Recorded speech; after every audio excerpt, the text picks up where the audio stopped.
भाद्रपद कृष्ण पक्ष म्हणजे पितृपक्ष। हा पितर अथवा पूर्वजांचे आशीर्वाद प्राप्त करण्याचा सर्वोत्तम काळ मानला जातो। विशेष म्हणजे या काळात काय करावे आणि काय करू नये याबाबत अनेक गैरसमज आहेत। अनेक जण तर भीतीने श्राद्धच करत नाही। त्याचे कारण असे असते की आपल्या हातून काही चूक होऊ नये। त्यामुळे पितृपक्षात कोणत्या गोष्टी करू नयेत हे जाणून घेण्यासाठी हा व्हिडिओ शेवटपर्यंत नक्की पहा।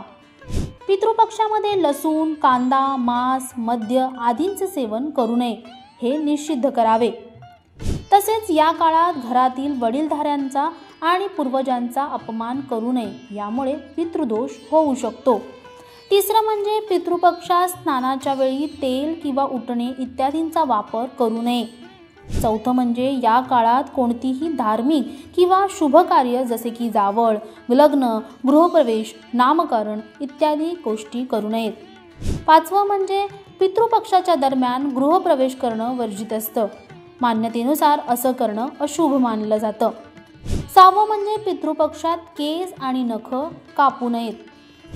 सातवं म्हणजे यज्ञ, अनुष्ठान किंवा धार्मिक संस्कारही करू नयेत। आठवं, फारच आवश्यकता नसेल तर या काळात कपडे, दागिने आदी वस्तू खरेदी करणं लांबणीवर टाकावे।